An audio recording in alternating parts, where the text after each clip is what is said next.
और उमंग के साथ ही ये समय सचेत रहने का भी है। आज दुनिया के कई देशों में कोरोना के नए वेरिएंट ओमिक्रॉन की वजह से संक्रमण बढ़ रहा है। भारत में भी कई लोगों के ओमिक्रॉन से संक्रमित होने का पता चला है। मैं आप सभी से आग्रह करूंगा कि पैनिक न करें।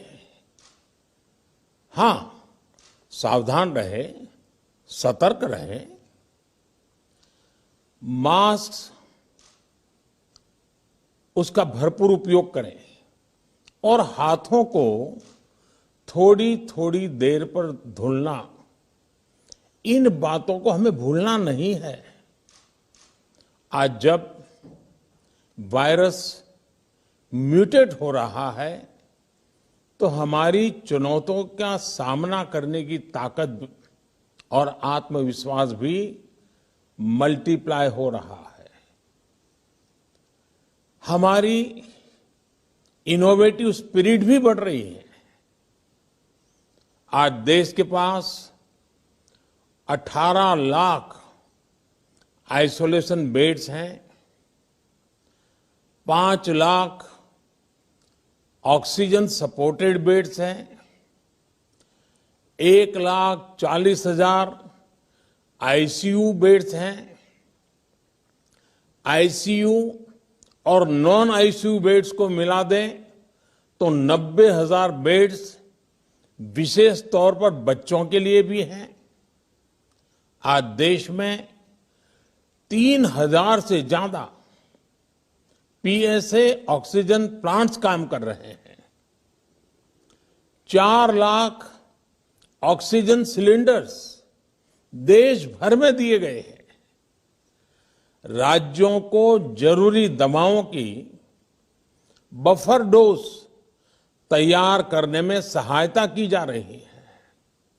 उन्हें पर्याप्त टेस्टिंग किट्स भी मुहैया कराई जा रही है। साथियों, कोरोना वैश्विक महामारी से लड़ाई का अब तक का अनुभव यही बताता है कि व्यक्तिगत स्तर पर सभी दिशा निर्देशों का पालन कोरोना से मुकाबले का बहुत बड़ा हथियार है। और दूसरा हथियार है वैक्सीनेशन। हमारे देश ने भी इस बीमारी की गंभीरता को समझते हुए बहुत पहले वैक्सीन निर्माण पर मिशन मोड में काम करना शुरू कर दिया था। वैक्सीन पर रिसर्च के साथ साथ ही approval processes, supply chain, distribution, training, IT support system, certification पर भी हमने निरंतर काम किया। इन तैयारियों का ही नतीजा था कि भारत ने इस साल 16 जनवरी से अपने नागरिकों को वैक्सीन देना शुरू कर दिया था। ये देश के सभी नागरिकों का सामूहिक प्रयास और सामूहिक इच्छा शक्ति है कि आज भारत 141 करोड़ वैक्सीन डोज के अभूतपूर्व और बहुत मुश्किल लक्ष्य को पार कर चुका है। आज भारत की वयस्क जनसंख्या में से 61% से ज्यादा जनसंख्या को वैक्सीन की दोनों डोज लग चुकी है। इसी तरह वयस्क जनसंख्या में से लगभग 90% लोगों को वैक्सीन की एक डोज लगाई जा चुकी है।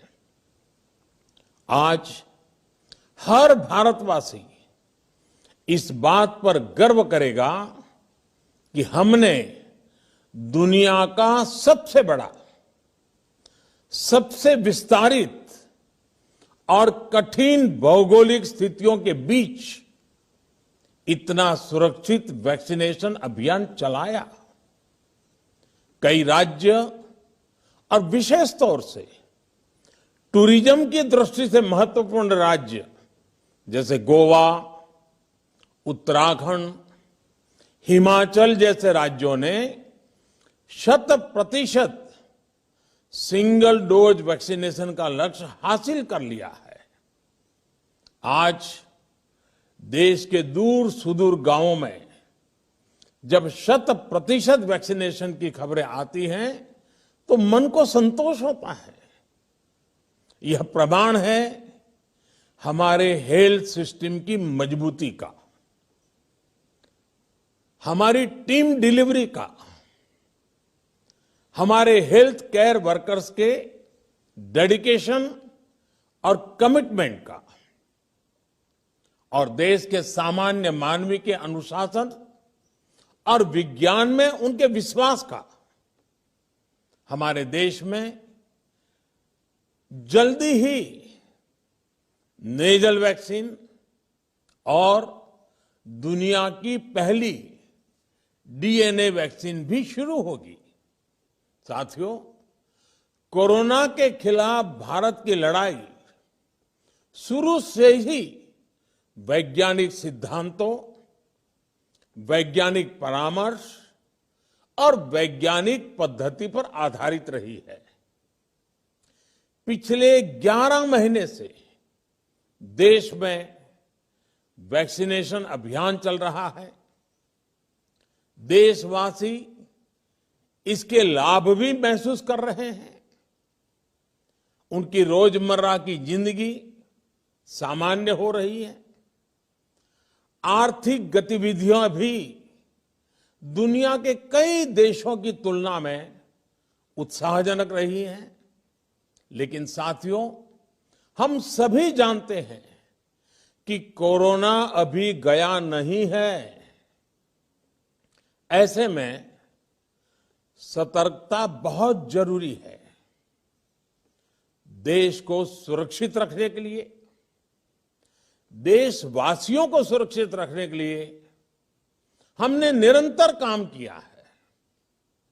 जब वैक्सीनेशन शुरू हुआ तो उसमें भी वैज्ञानिक सुझावों के आधार पर ही ये तय किया गया कि पहली डोज किसे देना शुरू किया जाए, पहली और दूसरी डोज में कितना अंतराल हो, स्वस्थ लोगों को कब वैक्सीन लगे, जिन्हें कोरोना हो चुका है उन्हें कब वैक्सीन लगे, और जो कोमॉर्बिडिटी से ग्रस्त हैं उन्हें कब वैक्सीन लगे। ऐसे निर्णय लगातार किए गए और ये परिस्थितियों को संभालने में काफी मददगार भी साबित हुए हैं। भारत ने अपनी स्थिति परिस्थिति के अनुसार भारत के वैज्ञानिकों के सुझाव पर ही अपने निर्णय लिए हैं। वर्तमान में ओमिक्रॉन की चर्चा जोरों पर चल रही है। विश्व में इसके अनुभव भी अलग अलग है, अनुमान भी अलग अलग है। भारत के वैज्ञानिक भी इस पर पूरी बारीकी से नजर रखे हुए हैं, इस पर काम कर रहे हैं।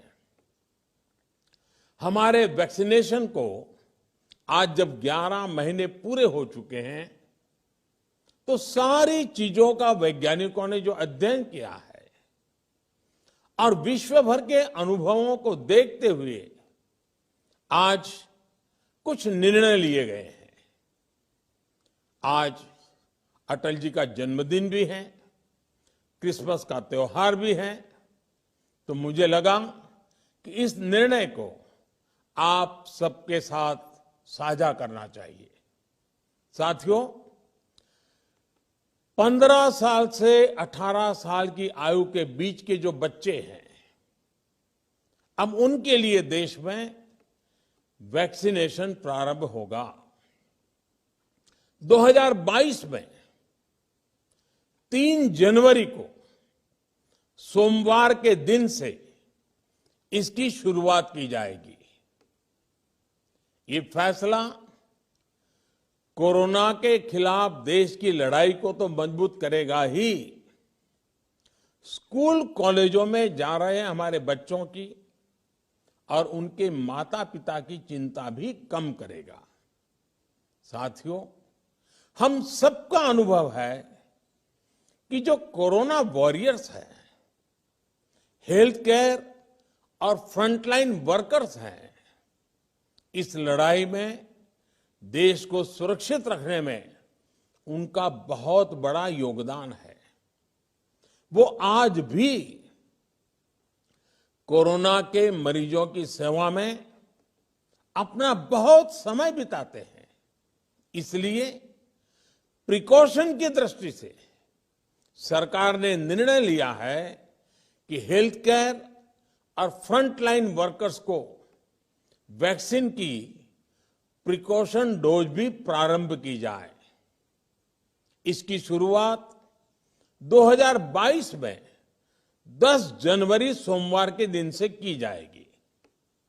साथियों, कोरोना वैक्सीन का अब तक का ये भी अनुभव है कि जो अधिक आयु वाले हैं और पहले से ही किसी न किसी गंभीर बीमारी से पीड़ित है, उन्हें प्रिकॉशन लेना सलाह योग्य है।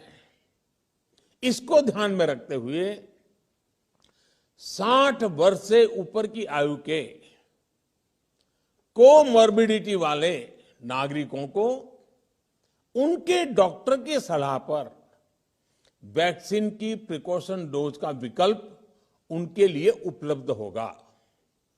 ये भी 10 जनवरी से प्रारंभ होगा। साथियों, मेरा एक आग्रह है कि अफवाह, भ्रम और डर पैदा करने के जो प्रयास चल रहे हैं, उनसे बचना चाहिए। हम सभी देशवासियों ने मिलकर अब तक दुनिया का सबसे बड़ा वैक्सीनेशन अभियान चलाया है। आने वाले समय में हमें इसको और गति देनी है और विस्तार देना है। हम सभी के प्रयास ही कोरोना के खिलाफ इस लड़ाई में देश को मजबूत करेंगे। आप सबका बहुत बहुत धन्यवाद।